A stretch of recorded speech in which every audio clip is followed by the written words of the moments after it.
Hello दोस्तों, मैं हूं विकास और आप देख रहे हैं आपका प्यारा channel hot of biology. Please इस चैनल को सब्सक्राइब कर दीजिए, लाइक कर दीजिए और ज़्यादा से ज़्यादा शेयर कर दीजिए। आज का टॉपिक नेम है reflex action and reflex arc, chapter number 20, class 11th।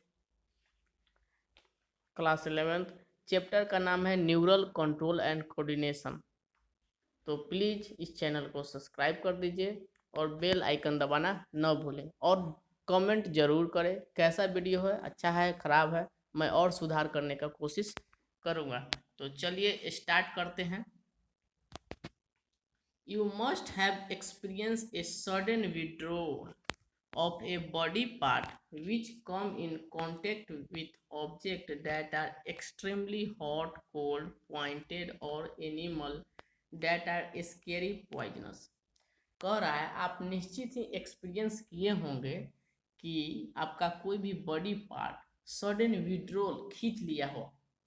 Body part को कांटेक्ट विथ द, जब वह किसी के कांटेक्ट में आते हैं, जैसे ऑब्जेक्ट ऑब्जेक्ट में हॉट हो, एकदम गर्म कोई चीज़ हो, ठंडा कोल्ड हो, पॉइंटेड हो, कोई भी नीडल नीडल टाइप का पॉइंटेड हो, या एनिमल स्कैरी स्कैरी एनिमल हो, डरावना या पॉइजनस हो, उससे वह अपने हाथ को खींच लेता है।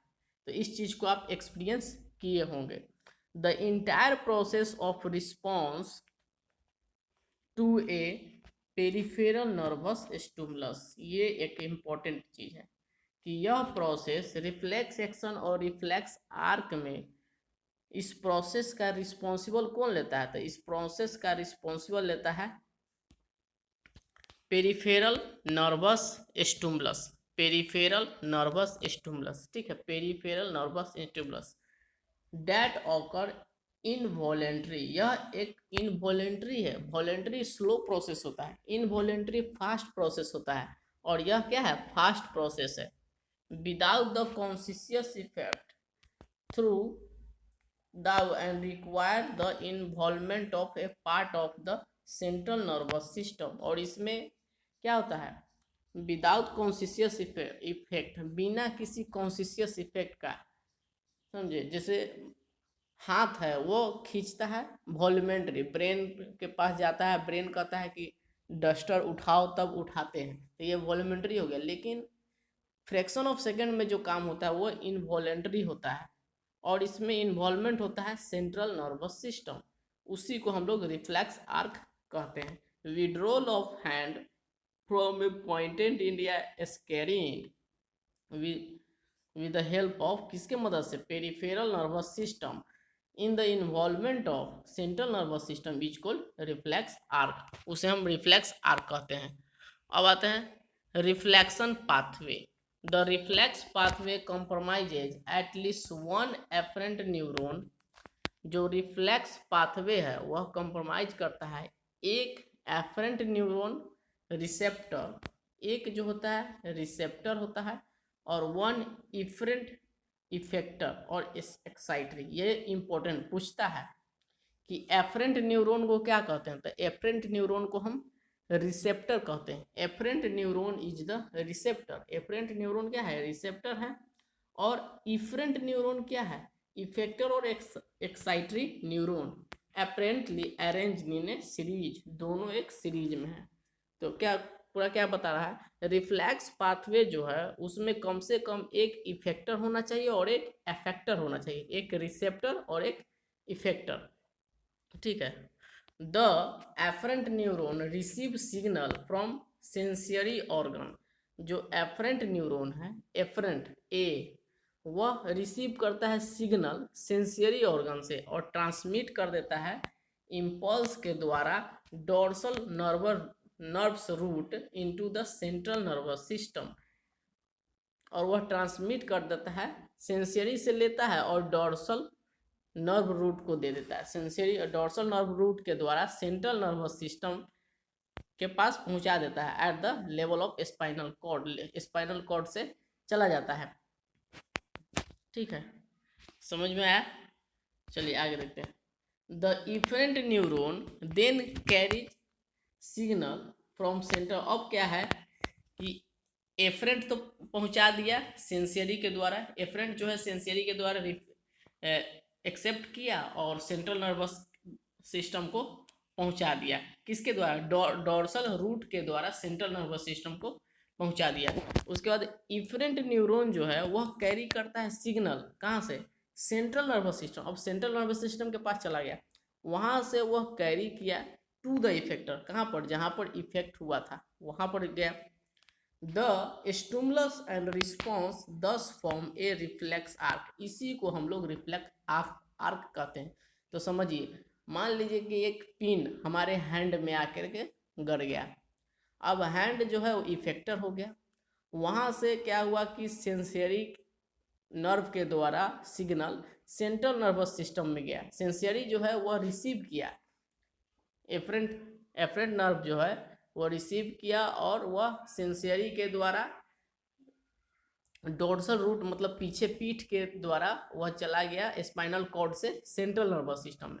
सेंट्रल नर्वस सिस्टम में इंटरप्रेट किया गया, उसके बाद वह फिर इफेक्टर में आ गया। किसके द्वारा? मोटर न्यूरॉन के द्वारा। इसमें नहीं दिया है लेकिन मोटर न्यूरॉन के द्वारा चला जाता है, सेंसरी के द्वारा जाता है, सेंसरी न्यूरॉन के द्वारा, मोटर न्यूरॉन के द्वारा आता है।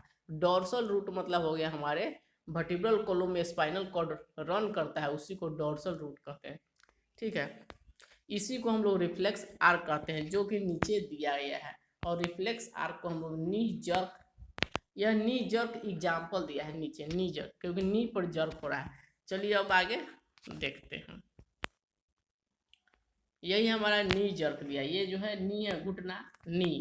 यहाँ पर एक स्टिमुलस आया, स्टिमुलस आया, ये एफरेंट पाथवे है, ये एफरेंट पाथवे है। यहाँ रिसेप्टर हो गया, यहाँ पर रिसेप्टर हो गया। एफरेंट पाथवे जो है डोर्सल रूट गैंग्लिया मतलब हो गया क्या?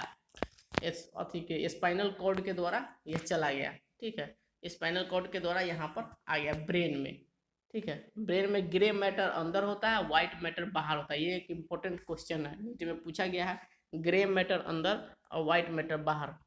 ठीक है, उसके बाद यहाँ पर इंटरप्रेट होता है और मोटर न्यूरॉन, ये क्या है? मोटर न्यूरॉन के द्वारा इफरेंट पाथवे से यह चला जाता है इफेक्टर के पास, और तब हम लोग को पता चलता है कि कुछ हमें पिंच हुआ है और हम लोग पैर बाहर खींच लेते हैं। यह फ्रैक्शन ऑफ सेकेंड में होता है।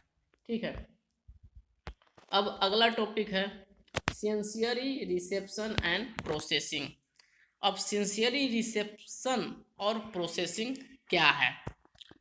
However, how do you feel the climatic change in the environment? कह रहा है कि कैसे हम लोग फील करते हैं क्लाइमेटिक चेंज को, इस इन्वायरमेंट में क्लाइमेटिक चेंज को कैसे फील करते हैं? How do we you see an object and its colour, कैसे हम किसी ऑब्जेक्ट को देखते हैं और उसके कलर को पहचानते हैं। How do you here A sound, कैसे हम लोग साउंड को सुनते हैं। The sensory organ detect all type of change in the environment, जो सेंसरी ऑर्गन है वो डिटेक्ट करता है जितने भी चेंज होता है इन्वायरमेंट में, उसको पूछता है कि जितने भी चेंज होता है इन्वायरमेंट में उसको डिटेक्ट कौन करता है? The sensory organ, and send appropriate signal to the central nervous system, और यह एक appropriate signal central nervous system को देता है। Where all input and processed analysed करता है, जहाँ पर सेंट्रल सिस्टम जो है उसको, सेंट्रल नर्वस सिस्टम मतलब ब्रेन, उसको एनालाइज करता है, प्रोसेस्ड करता है, और signal are then sent different part of the centre of the brain, और उसके बाद यह सिग्नल ब्रेन के अलग अलग पार्टों में भेज देता है, जिसका जो काम है।